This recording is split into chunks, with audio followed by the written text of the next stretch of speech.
Kisah manusia setengah batu. Ketahuilah wahai raja, sesungguhnya ikan-ikan itu memiliki keanehan yang jika dituliskan dengan jarum di sudut-sudut mata pun akan membuat penasaran untuk dibaca dan menjadi teladan berharga bagi orang yang bisa mengambil pelajaran darinya. Ketahuilah Baginda, dahulu orang tua hamba adalah raja di negeri ini.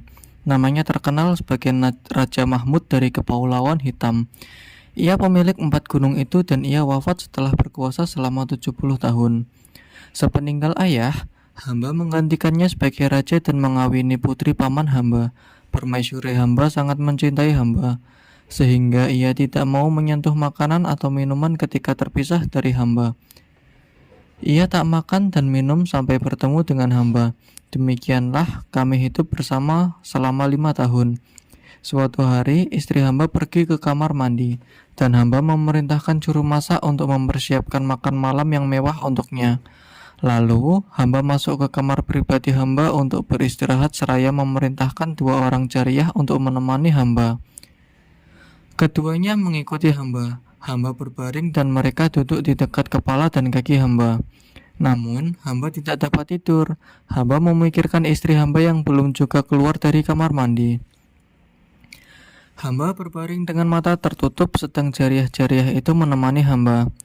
Hai Mas Udah, sungguh kasihan tuan kita ini karena memiliki istri yang mengkhianatinya, kata jariyah yang berada di dekat kepala hamba kepada jariyah yang satunya yang bernama Mas Udah. Apa yang bisa kita katakan? Semoga Allah melaknat semua istri yang berkhianat dan suka melacur. Sungguh tidak pantas bagi seorang raja seperti tuan kita ini memiliki istri seperti anjing yang setiap malam selalu pergi bersinah. Apakah tuan kita tidak menyadari bahwa permaisuri tidak pernah mendampinginya setiap malam? Ucap Mas Udah. Sungguh kasihan. Semoga Allah menyiksa permaisuri yang jahat itu. Ia selalu memasukkan sesuatu ke dalam minuman Baginda menjelang tidur. Setelah meminumnya, Baginda akan tertidur seperti orang mati. Kemudian ketika pagi tiba, permaisuri pezina itu pulang dan membaui hidup Baginda dengan asap dupa hingga beliau terbangun. Ucap temannya Mas Udah. Saat mendengar percakapan kedua jariyah itu, hamba merasa sangat gusar dan tidak sabar menunggu datangnya malam. Ketika istri hamba kembali dari kamar mandi, makanan untuk kami telah disediakan. Namun, kami hanya makan sedikit. Lalu kami beristirahat di kamar dan aku pura-pura meminum isi gelas yang tanpa sepengetahuan istri hamba telah kubuang. Hamba sudah merebahkan diri dan berpura-pura telah tertidur. Tidurlah, semoga engkau tak akan bangun selamanya. Demi Tuhan, aku tidak senang hidup bersamamu, kata istri hamba. Lalu istri hamba mengenakan pakaian, memakai wewangian asap dupa, dan pergi keluar istana dengan membawa pedang hamba. Hamba bangun dan mengikutinya ketika ia meninggalkan istana. Di depan gerbang kota raja, ia mengucapkan kata-kata yang tidak hamba pahami. Seketika, kunci gerbang terjatuh dan pintu gerbang terbuka, maka ia bisa keluar dengan leluasa. Hamba terus mengikuti langkah istri hamba hingga ia tiba di sebuah lorong yang terbuat dari daun-daun pohon palma menuju ke sebuah bangunan berkubah yang terbuat dari batu bata. Setelah ia masuk ke dalam bangunan itu, hamba memanjat kubahnya. Ketika hamba melihat ke dalam, tampak istri hamba sedang berhadapan dengan seorang tua berkulit hitam berpakaian lusuh, duduk beralaskan jerami. Istri hamba bersujud di hadapannya. Kenapa engkau terlambat? Seluruh saudaraku sudah sejak tadi hadir di sini. Mereka berpesta dengan teman wanitanya masing-masing, sedangkan aku sendirian, dan aku tak akan mabuk bersama mereka jika engkau tidak datang, kata orang tua itu. Kekasihku, engkau telah mengetahui bahwa aku telah menikah dengan anak pamanku. Aku sangat benci kepadanya melebihi yang lain.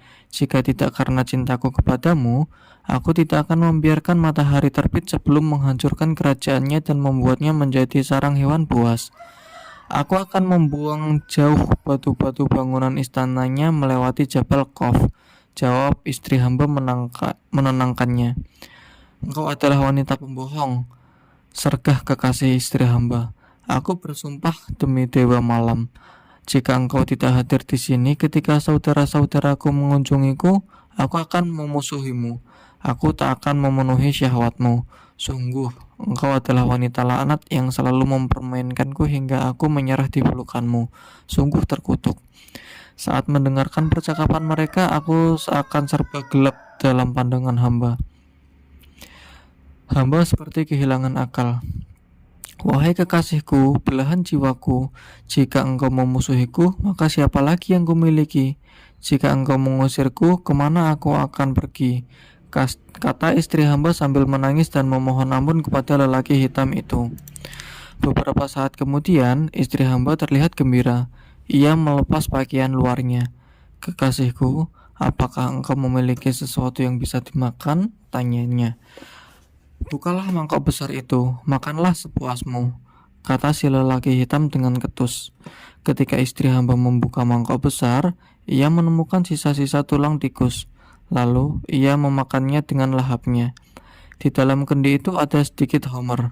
Minumlah, kata si lelaki hitam itu lagi. Kemudian istri hamba meminum homer. Setelah mencuci tangan, ia mendekati si lelaki hitam, melepas pakaian dan berbaring di sampingnya. Keduanya berpelukan. Saat itulah hamba turun dari atas kubah dan langsung masuk melalui pintu.